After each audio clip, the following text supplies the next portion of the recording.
शिल प्रभुपाद की जाए, गुरु वरंग की जाए।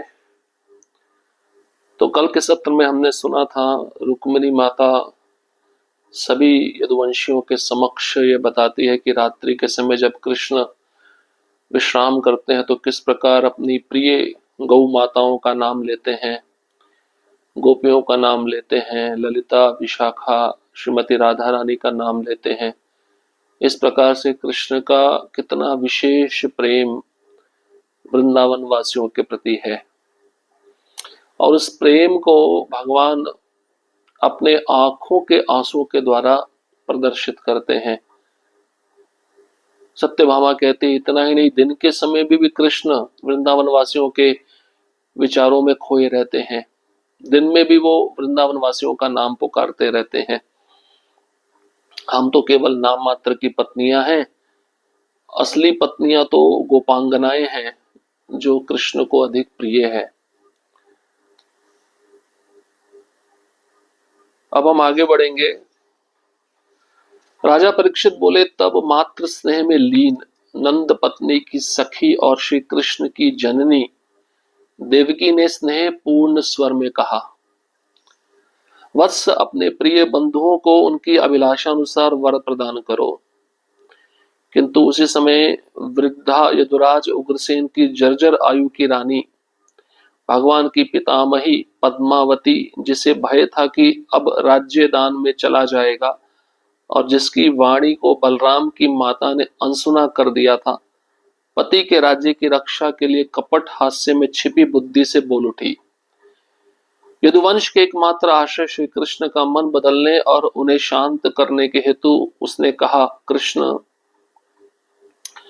क्यों व्यथित होते हो? मेरी बात सुनो। गर्ग मुनि अपने कर कमलों से गिन ले कि तुम दोनों भ्राताओं ने नंद के घर गोरक्षा करते हुए 11 वर्षों में कितने अन्न कण खाए हैं। फिर मेरा पति नंद को उसका दुगुना दे देगा, ये मेरा वचन है। राजा परीक्षित बोले, मानो सुना भी और नहीं भी सुना, और मानो समझे ही नहीं। ऐसे गहन विषाद में डूबे भगवान ने उद्धव से कहा, हे मनीषियों में श्रेष्ठ, हे व्रजवासियों की हर अभिलाषा को जानने वाले, शीघ्र कहो वे मुझसे क्या चाहते हैं। यह सुनकर उद्धव विस्मित और हृदय से खिन्न हो उठे।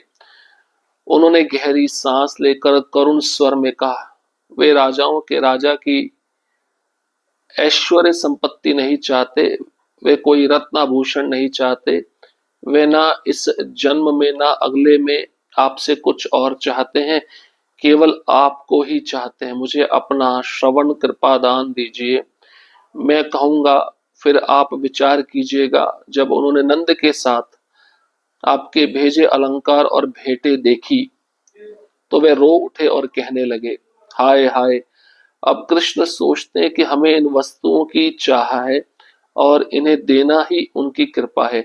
धिक्कार है उस प्राण को जो अब भी हमारे कंठ से जुड़ा है। धिक्कार है नंद और गोपों को जो कृष्ण को छोड़ ये वस्तुएं ले आए। अब तो आपके लौटने की आशा भी छोड़ दी है। आपके वियोग में आपकी जननी यशोदा सहित ब्रजवासी प्राणांत उपवास के संकल्प में मृत्यु के द्वार पर खड़े हैं। तो राजा परीक्षित अपनी माता उत्तरा को कहते हैं, मां के प्रेम में डूबी हुई नंद पत्नी की सखी और श्री कृष्ण की जननी देवकी बड़े स्नेहपूर्ण स्वर में कहती है कृष्ण को, वृंदावन वासियों को या अपने प्रिय बंधुओं को जो भी अभिलाषा है, जो भी उनकी इच्छा है, उसके अनुसार वर प्रदान करो। उसी समय उग्रसेन की पत्नी पद्मावती, जो कंस की मां है, वृद्ध हो चुकी है। अब उसको डर लग गया कि मेरा राज्य दान में चला जाएगा, कहीं कृष्ण दान में वृंदावन वासियों को राज्य ना दे दे। तो कपट हास्य में छिपी बुद्धि से वह पद्मावती कृष्ण को बोल रही है। यदुवंश के एकमात्र आश्रय श्री कृष्ण का मन बदलने और उन्हें शांत करने के लिए हेतु उसने कहा, कृष्ण क्यों दुखी होते हो? मेरी बात सुनो। गर्ग मुनि अपने हाथों से गिन ले कि तुम दोनों भ्राताओं ने नंद के घर गोरक्षा करते हुए 11 वर्षों में कितने अन्न कण खाए हैं। तो 11 सालों में कृष्ण तुमने और बलराम ने नंद के घर गाय की रक्षा करते हुए, गाय की सेवा करते हुए कितने अन्न के कण खाए हैं। फिर मेरा पति नंद को उसका दुगुना दे देगा। मतलब उग्रसेन, जितने अन्न के कण तुमने 11 वर्षों में गाय की सेवा करते हुए नंद बाबा के घर में रह के खाए, उसका दुगना मेरा पति उग्रसेन नंद को दे देगा, ये मेरा वचन है। तो राजा परीक्षित कहते हैं माता उत्तरा को, कृष्ण ने सुना और नहीं भी सुना, मानो वो समझे ही नहीं। अब कृष्ण उद्धव जी से कहते हैं तुम ही मुझे बतलाओ कि वृंदावनवासी मेरे से क्या चाहते हैं। ऐश्वर्य की संपत्ति चाहते हैं, कोई रत्न आभूषण चाहते हैं, इस जन्म में, अगले जन्म में क्या चाहते हैं। तो उद्धव जी कहते हैं वृंदावन वासी ना आपसे संपत्ति चाहते हैं, ना आपसे रत्न चाहते हैं, ना आपसे आभूषण चाहते हैं, ना इस जन्म में आपसे कुछ चाहते हैं, ना अगले जन्म में आपसे कुछ चाहते हैं। वो केवल चाहते हैं तो केवल आपको ही चाहते हैं। आप विचार कीजिए, जब आपने मुझे नंद बाबा के पास भेजा अलंकार और भेंटे लेकर, तो वह ब्रजवासी रो उठे और कहने लगे हाय हाय, कृष्ण ऐसा सोच रहा है कि हमें इन वस्तुओं की इच्छा है, अलंकार की इच्छा है, भेंटों की इच्छा है। धिक्कार है उस प्राण को जो अभी हमारे गले में अटका हुआ है। धिक्कार है नंद बाबा और गोपों को जो कृष्ण को छोड़कर ये वस्तुएं ले आए वापस वृंदावन मथुरा से। अब तो वृंदावन वासियों ने आपके लौटने की आशा भी छोड़ दी है। आपके वियोग में वृंदावन वासी, मुख्य रूप से आपकी जननी, आपकी माता यशोदा सहित जितने भी ब्रजवासी प्राणंत उपवास के संकल्प में मृत्यु के द्वार पर खड़े हैं। अपना प्राण छोड़ने के लिए उपवास करते हुए संकल्प के साथ मृत्यु के दरवाजे पे खड़े हुए हैं। राजा परीक्षित बोले ब्रजवासियों के विरह वेदनामय शब्द सुनकर नंद महाराज 3 दिन तक मौन और जड़वत रहे, मानो अपराध का बोझ उन्हें कुचल रहा हो। फिर उन्होंने बड़े धैर्य और विवेक से तुम्हारे शीघ्र लौट आने के वचन को बार बार दोहराते हुए ब्रज की जनता के प्राण बचाए। नंद बोले मेरा पुत्र यह उपहार प्रेम चिन्ह के रूप में भेज रहा है, वह अपने वचन का पालन अवश्य करेगा। अपने यहाँ के कर्तव्य समाप्त होते ही शीघ्र लौट आएगा। सीधे साधे ब्रजवासियों ने इन शब्दों को विश्वास पूर्वक अपनाया और इन प्रेम प्रसाद रूपी भूषणों को तन पर सजाकर मन ही मन सोचे, जब वह लौटेगा और हमें उसके आदेशानुसार ये अलंकार धारण किए देखेगा तो वह हम पर असीम कृपा करेगा। किंतु जब आप स्वयं नहीं आए और केवल मुझे संदेशवाहक बनाकर भेजा तो वह सब मानो प्राणहीन हो गए। उनकी दशा देखकर मैंने आपके लौटने का आश्वासन देकर ही किसी प्रकार उनके जीवन की डोर थामे रखी। हे प्रभु, वे आपको पाने के लिए इंद्रिय सुख का सर्वथा परित्याग कर चुके हैं। यदि जानना चाहो तो अपने अग्रज बलराम से उनकी अवस्था पूछ लो।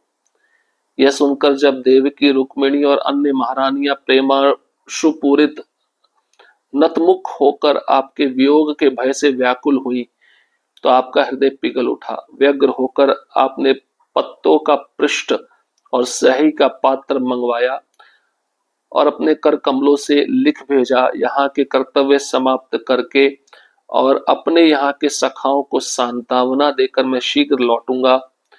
हे प्रिय बंधुओं, इस सत्य को जानो, परंतु तुम्हारे इस कार्य को जानकर और ब्रजवासियों के हृदय को भली भांति समझकर उद्धव अत्यंत खिन्न हुए और बोले हे नाथ, निष्कर्ष यही है कि आपके चरणारविंद का शुभागमन हुए बिना वे जीवित नहीं रह सकते। वे आपके अतिरिक्त और कुछ नहीं चाहते। तभी वृद्धा पद्मावती व्यंग्य विनोद में सिर हिलाकर हंस पड़ी और बोली, आहा आहा, अब समझी हे मूर्ख देवकी। उन गोपालकों ने बार बार दूध पिलाकर उद्धव को मोहित कर लिया, जिससे वे तुम्हारे पुत्र को व्रज लाने का प्रयत्न करे।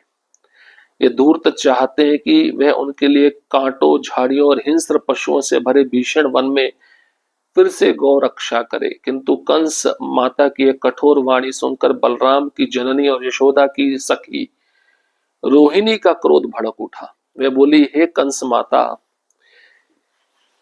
ये कैसी बात कर रही हो कि कृष्ण को गौरक्षा में लगाना चाहते हैं? व्रजवासी तो उन्हें देखे बिना क्षण मात्र भी जीवित नहीं रह सकते। जब वह किसी वृक्ष या किसी आड़ के पीछे छिप जाते तो उनके सखा ऊंचे स्वर से पुकारते, श्री कृष्ण कृष्ण, और ब्रजवासी दिन रात का प्रत्येक क्षण उनके बिना युग के समान भारी अनुभव करते।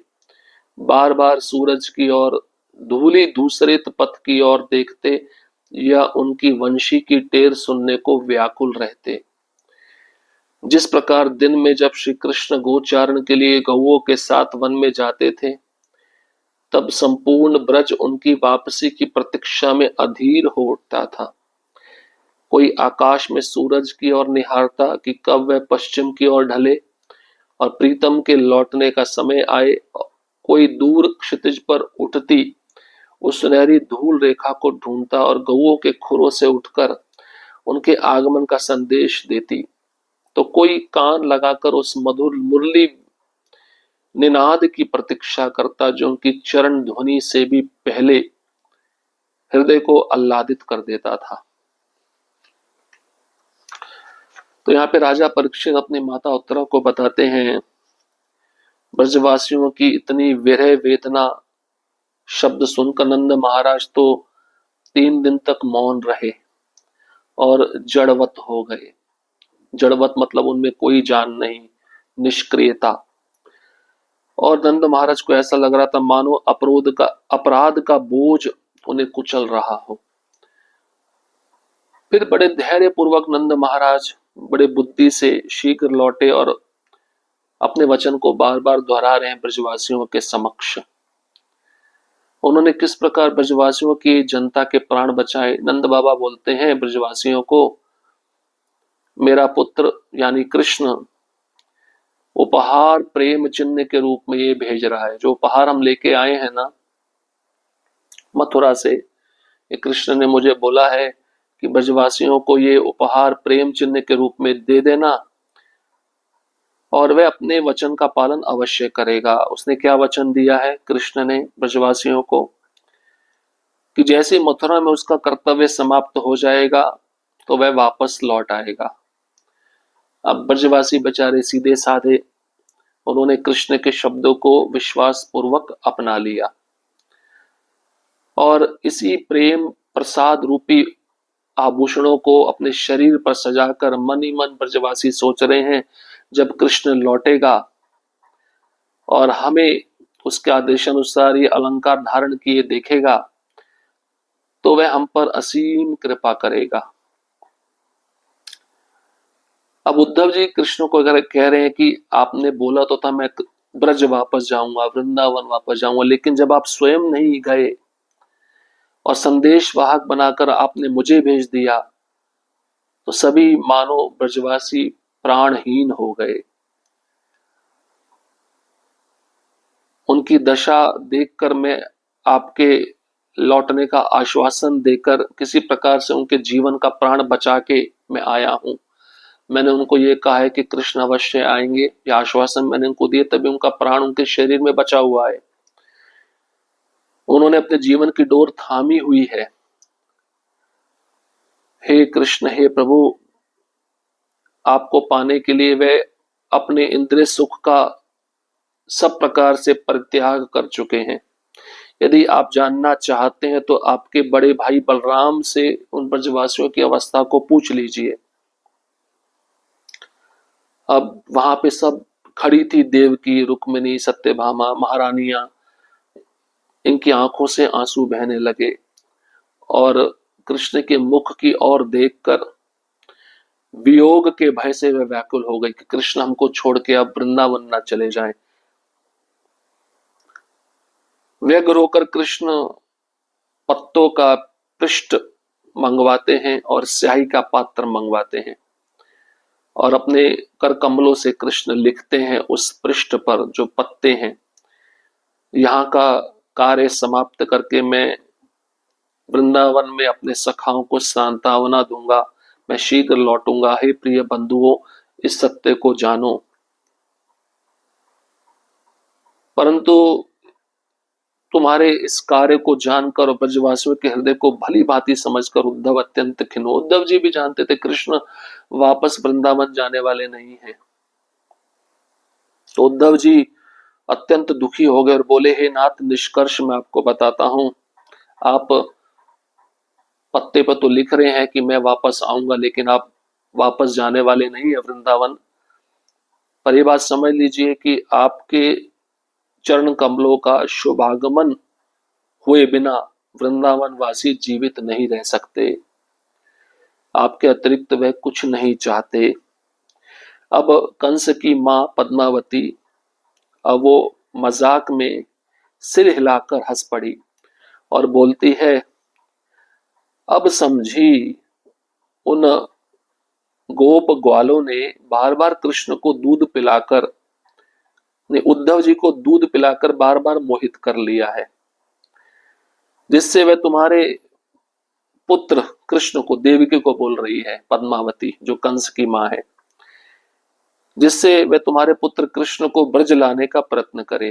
तो ब्रजवासियों ने क्या किया, ग्वाल वालों ने क्या किया, दूध पिला पिलाकर उद्धव को पागल कर दिया, मोहित कर दिया, जिससे वह कृष्ण को ब्रज लाने का प्रयत्न करे।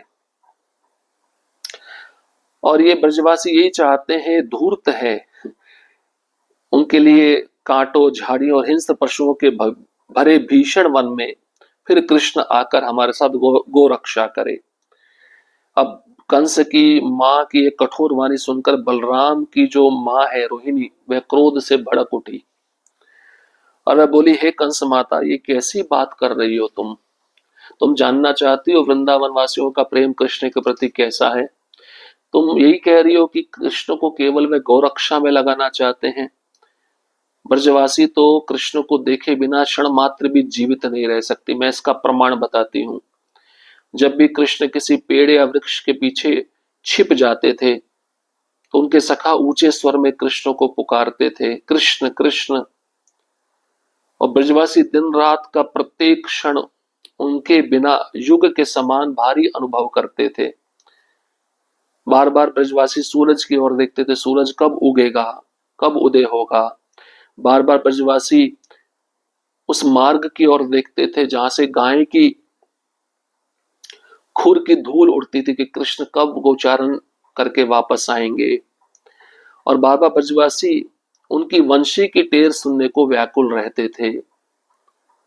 जिस प्रकार दिन में जब श्री कृष्ण गोचारण के लिए गौओं के साथ वन में जाते थे तो संपूर्ण ब्रज उनकी वापसी की प्रतीक्षा में बेचैन हो उठता था। कोई आकाश में सूरज की ओर निहारता था, पश्चिम की ओर, कि कब सूरज ढले और कृष्ण हमको दिखे। कोई अपने प्रीतम के लौटने का इंतजार करता था, वे कब समय आए हम अपने प्रियतम कृष्ण को देखें। तो कोई कान लगाकर उस मधुर मुरली निनाद की प्रतीक्षा करता, जो उनकी चरण ध्वनि से भी पहले हृदय को आह्लादित कर देती थी। इस तरह से वृंदावन वासी अपने हर एक क्षण को कृष्ण के बेरे में बिता रहे हैं। वो कृष्ण को देखे बिना जीवित नहीं रह सकते। उनकी अवस्था बहुत बुरी है, उनकी मृत्यु उनके द्वार पे खड़ी है, तो कृष्ण को जाना चाहिए। ऐसा रोहिणी जो बलराम जी की मां है वहां पे यदुवंशियों को बता रही है कि वृंदावन वासियों की अवस्था किस प्रकार से कृष्ण के बिना एक तरह से प्राण विहीन हो चुकी है। हरे कृष्ण कृष्ण कृष्ण हरे हरे। हरे राम राम राम हरे हरे।